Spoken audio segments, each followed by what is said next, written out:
Christ est ressuscité, il est vraiment ressuscité. Alléluia, alléluia.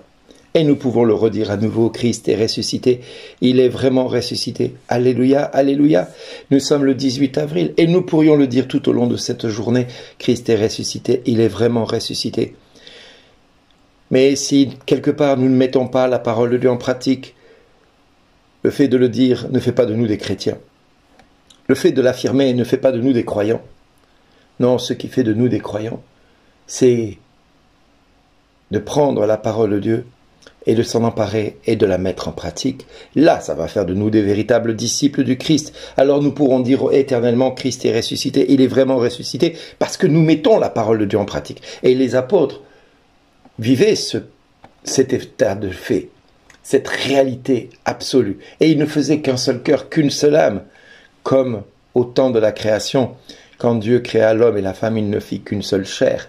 Eh bien, il nous est demandé de ne faire qu'un seul corps, qu'une seule âme, qu'un seul cœur en la personne de Jésus-Christ par son Saint-Esprit que nous allons recevoir à la Pentecôte. Mais que nous avons reçu le jour de notre baptême, ne l'oublions pas, n'attendons pas la Pentecôte pour mettre en pratique dès maintenant notre foi. Non, il faut la mettre dès maintenant en application. Il ne s'agit pas de se contenter, de regarder et d'attendre, oh, on n'est pas encore à la Pentecôte, on verra ça à la Pentecôte. Non, non, c'est maintenant, aujourd'hui, l'instant favorable pour mettre la parole de Dieu en pratique. Et qu'est-ce que nous dit la parole de Dieu aujourd'hui? Aïe, aïe, aïe, aïe, aïe, aïe, ça va faire mal à certains. Aïe, aïe, aïe, aïe, aïe, aïe, aïe, aïe. La parole de Dieu, elle est ô combien exigeante. Écoutez, personne ne disait que ces biens lui appartenaient en propre, mais ils avaient tout en commun. Aucun d'entre eux n'était dans l'indigence, car tous ceux qui étaient propriétaires de domaines, de maisons, les vendaient et ils apportaient le montant de la vente pour le déposer aux pieds des apôtres, puis on le distribuait en fonction des besoins de chacun. Ça fait mal hein, quand on entend ça. Faut-il vendre notre maison? Faut-il vendre notre domaine et le mettre à la disposition de l'Église? Le Chyprien Joseph, surnommé Barnabé par les apôtres, qui se traduit par homme de réconfort, c'est pas n'importe quoi comme homme de réconfort. Comment? Pourquoi? Parce que tout simplement il vendit un champ qu'il possédait et il en apporta l'argent qu'il déposa aux pieds des apôtres. Alors tu as peut-être un bien aujourd'hui à vendre. Tu as peut-être une propriété à vendre, tu as peut-être de l'or ou de l'argent ou une assurance vie bien remplie qui t'assure ton avenir, ton éternité. Non, qui t'assure rien du tout, qui t'assure simplement le temps présent et les choses de la terre, mais ne te parle rien et ne te prépare en rien aux choses du ciel. Car nul n'est monté au ciel sinon celui qui est descendu du ciel. De même, les premiers hommes et les premières femmes qui ont mis leur espérance dans un homme ont été déçus. Même si au départ ils avaient la vie sauve chaque fois qu'ils se faisaient mordre par un serpent. Moïse avait élevé un serpent de bronze et tous les Hébreux qui marchaient dans le désert qui se faisaient mordre par un serpent, en regardant le serpent de bronze, ils étaient instantanément guéris. Eh bien, l'homme de Dieu, le Fils de Dieu, la fille de Dieu que nous sommes appelés à élever notre regard vers celui que nous avons élevé au-dessus de tous et de toutes. C'est le Fils de l'homme. Celui qui a été mis en croix, celui qui a été mis à mort, afin que tout homme qui croit en lui ait la vie éternelle. Et pas simplement une vie terrestre bien remplie, avec des comptes bien remplis, de l'argent bien géré. Non, il ne s'agit pas de cela. Tant mieux si tu as de l'argent. Réjouis-toi si tu as de l'argent.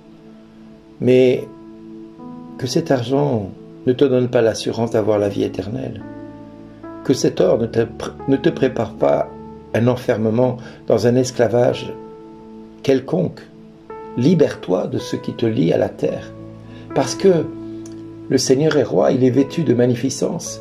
Le Seigneur a revêtu sa force. Et la terre tient bon, inébranlable, dès l'origine. Pourquoi? Parce que son trône tient bon. Depuis toujours, Dieu est, et que ses volontés sont vraiment immuables, et que la sainteté emplit toute sa maison. Et cela jusqu'à la fin des temps. Si donc tout cela est vraiment une réalité pour toi, si tu sais que le roi s'est vêtu de magnificence, du haut de la croix, il t'appelle aujourd'hui à te convertir. Du haut de la croix, il t'invite à faire comme le bon larron qui était à côté de lui, qui ne pouvait rien faire pour sauver sa vie. Il a simplement dit, Seigneur, souviens-toi de moi quand tu entreras dans ton royaume. Et Jésus, dans son infinie miséricorde, dira à cet homme, aujourd'hui même tu seras avec moi dans le paradis.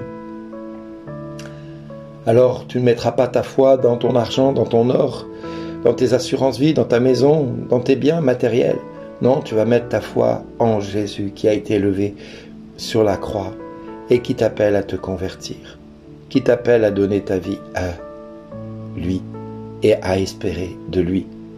Mon frère, ma sœur, demande ce matin au Seigneur de convertir ton cœur afin que tu ne mettes pas ton espérance dans quelque chose de pourrissable, mais dans quelque chose qui ne pourrit pas, Jésus.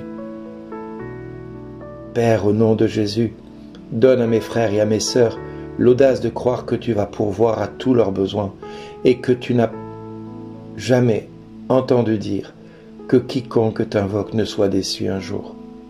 Oui, Père, au nom de Jésus, je te demande de venir toucher le cœur de mes frères et mes sœurs, tous ceux qui ont des biens matériels, tous ceux qui ont la santé, tous ceux qui ont le bonheur dans ce monde, afin qu'ils puissent partager de ce bonheur avec ceux qui n'en ont pas,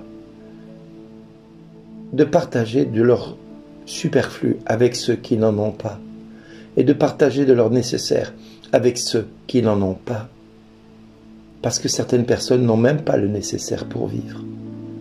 Mais Seigneur, toi tu pourvois, et tu viens au secours de tous ceux qui t'invoquent en vérité. Parce que tu diras à Nicodème, le vent souffle, et nul ne sait d'où il vient ni où il va. Ainsi en est-il de tout homme qui est né de nouveau. Tu ne sais pas ce que Dieu va te demander aujourd'hui, mais écoute-le si tu veux vraiment être quelqu'un qui va hériter du ciel. Écoute ce que Dieu dit à ton cœur et mets-le en pratique. Immédiatement.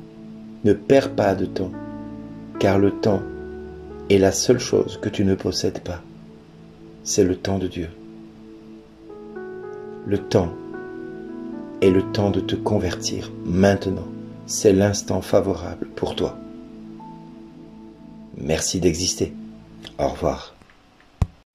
Il est vraiment